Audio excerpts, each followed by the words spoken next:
Mr. Speaker, sir, before I speak on the substantive matters concerning the Constitution Amendment and the repeal of Section 377A, let me first make one point that I think has not been made enough. And this is the fact that the debate that we are having here yesterday and today in this House is a milestone, a huge milestone for our evolving democracy. It reflects the political leadership of a government and a parliamentary majority who have resolved to rise to our duty, not abdicate from our responsibilities, and find the political courage and gumption to confront the difficult issues head-on. Do what is right, even if there is no political favor to be gained, and indeed every chance of a political cost to bear. Once the prospects of the courts striking down Section 377A in a future challenge became clear, this government of the day did not choose to unsee what it had seen. The government did not look the other way. Instead, we sprang into action, put it squarely on the agenda as our duty required us to, and set out to find a way forward for all Singaporeans, difficult as it may be. And so I say, especially to the youths who desire a more robust democracy in Singapore, I say, let's celebrate this moment. Let's celebrate this moment. This is our democracy in action. This is our democracy growing stronger. I listened to my colleagues yesterday, Mr. Chris D'Souza, Mr. Alex Yam, Minister Vivian Balakrishnan, Ms. Jessica Tan, for example, who hold very strong beliefs on the family unit and want the institution of marriage to be protected and strengthened. Nonetheless, eventually, by the end of their speeches, they have also expressed their strong support for repeal in this debate. And then, on the other hand, there was SPS Bayam Keng, for example, who has been advocating strongly for repeal, indeed, since 2007. And yet, in this debate, eventually, by the end of the speech, he has also expressed strong support for protecting the institution of marriage. So, very different starting points. Repeal on the one hand, protecting the institution of marriage on the other, and a broad tent of views, a broad tent of starting points, even amongst PAP MPs, representing various parts of our society. Yet, we have found mutual accommodation. We have found convergence in support of both bills. And we have closed ranks and come together to try and bring all Singaporeans along on the way forward together in the national interest, our personal views notwithstanding, as my colleague, Mr. Murali Pillay, has so eloquently put it. This is how a responsible governing party works. This is our democracy in action. And I am glad that opposition members and nominated members have all joined us in seizing this moment. We owe it to Singaporeans to do right by our democracy. We discuss the difficult issues directly, and above all, we stand for unity and compassion as one people. Mr. Speaker, sir, now let me get to the substantive matters. First, on the repeal of Section 377A. I'll start with a quick story. I once asked two friends, husband and wife in their 30s, young parents to two kids, and we were talking about their expectations of their children. And I asked them, what if their son turns out to be gay and wishes to bring his partner home to meet them? What would they think? Without missing a beat, they replied me, they cannot even begin to contemplate and imagine such a scenario. Now, I don't think they belong to a minority of young parents today. Far from it. Yet, if their son does turn out to be gay, I would make a guess that they will, one, love him all the same, and two, they will certainly not want their son and his acts of intimacy with his partner, consensual in private, to be labeled as criminal. Why should their son be labeled a criminal? This, I think, is the crux of the Section 377A issue. Regardless of our views on homosexuality, I think we can generally agree that we know a gay friend or even family member, and we love and respect him like we do any other friend or family member. And we have very little reason, really, to see him as a criminal. I believe this is the prevailing morality of our society, and because our laws ought to reflect the morality of our society, repealing Section 377A and decriminalizing gay sex is really the right thing for us to do. And I'm glad we are doing it. Now, we could very well stop here. Legislatively, there is no obligation or inevitability that as we decriminalize gay sex, we will also protect the institution of marriage. It is a deliberate act of Parliament, a carefully considered and balanced decision and move, to do both at the same time. And we do it because we know that taken together, this set of arrangements will be one that our society as a whole can probably accept, and it can point a way forward for all of us. Going back to the story of my two friends, the young parents, yes, if their son does turn out to be gay, they will certainly not want their son's private activities to be criminal, but I think it will be much less certain if they will accept the notion of a son-in-law or of a grandchild or grandchildren within the context of a marriage between their son and his gay partner.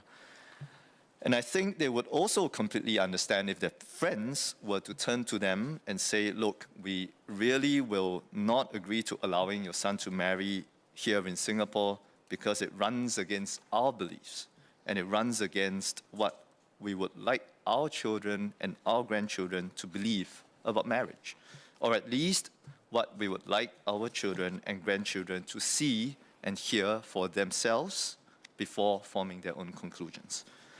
On marriage, I think this is the prevailing morality of our society, and our laws and policies should also protect this, even as we repeal the law on gay sex. Indeed, it seems from a survey conducted by Today just 2 months ago that younger Singaporeans generally think this way too.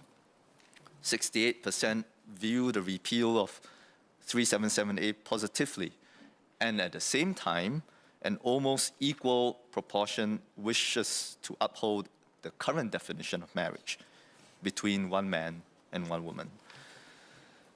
Now, let me also say this. Some have commented that this is effectively, where we are today, is effectively one step forward and 2 steps back for the gay community.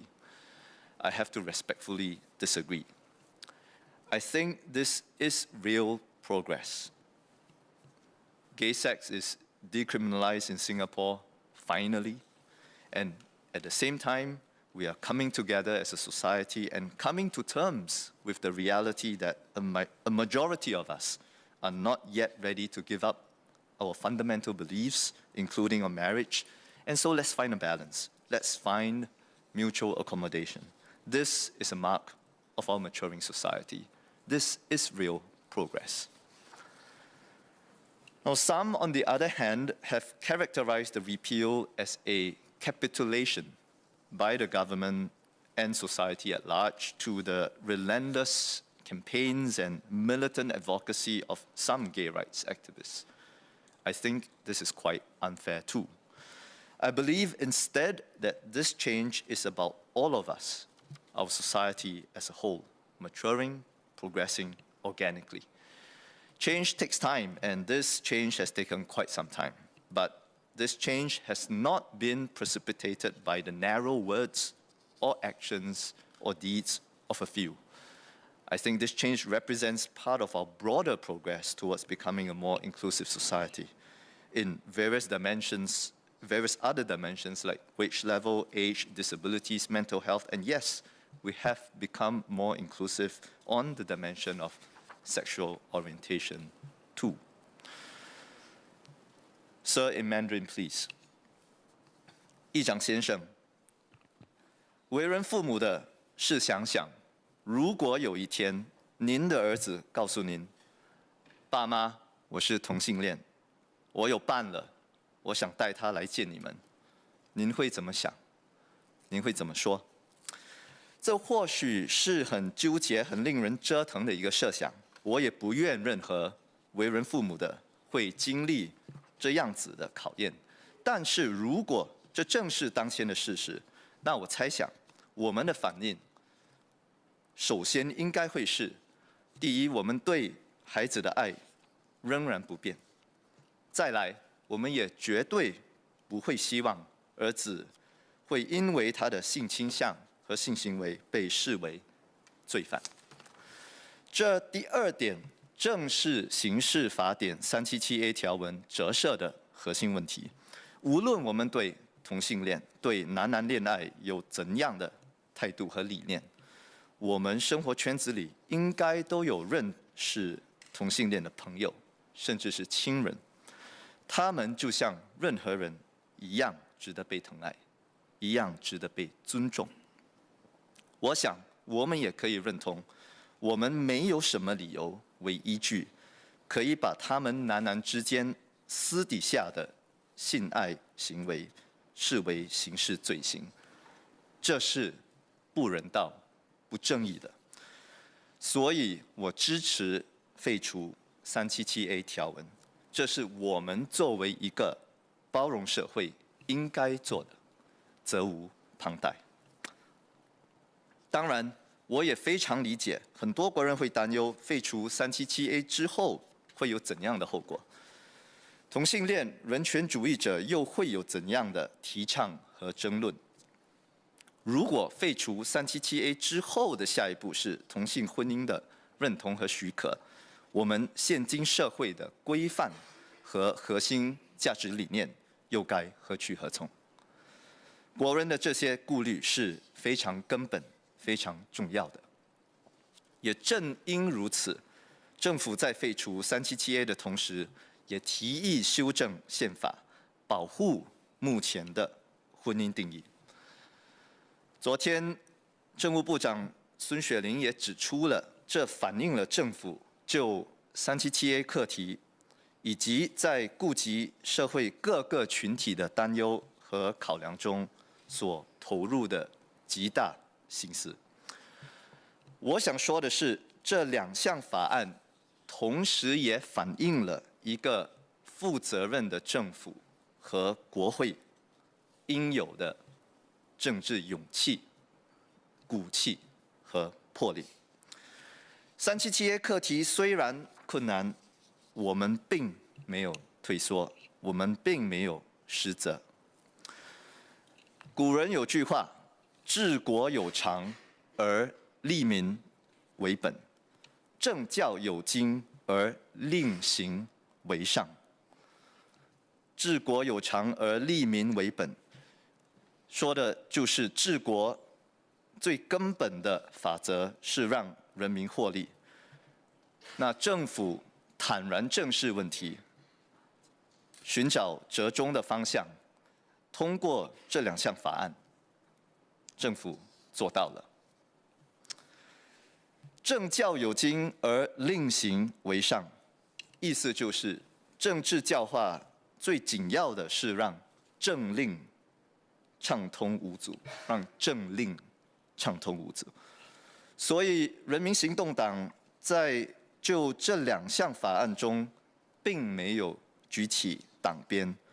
执政党顾名思义就得执政，让政令畅通。执政党做到了。这是我国民主制度和民主过程中属于所有国人的重要胜利。So where do we go from here? My hope is that all sides will continue engaging with each other and do so with ever greater depths of mutual respect, understanding, and empathy. And it starts with avoiding unhelpful assumptions. For one, gays and lesbians are not a monolith. not all homosexuals are judicial activists, and judicial activists do not speak for all homosexuals. At the same time, not all social conservatives are Christian or Muslim. Indeed, many conservatives are either of other religions or not religious at all. Their socially conservative views, while deep-seated, are not religious in nature. I also hope that our engagements going forward will be in the real world, offline, not in social media where certain narratives get amplified much more than others.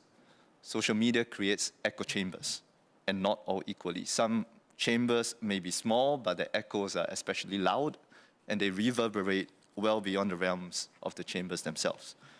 We have Singaporeans who are concerned with how and what social media is buffeting us with, and I think rightly so. We need safe spaces in the real world where all views can come forth and be heard equally, where we can get a good sense of the real balance of views amongst all of us. And in these safe spaces, no one should have to labor under the fear of name-calling or being cancelled, especially by bad actors under the guise of anonymity. Mr. Speaker, sir, with this, I support both bills. Thank you.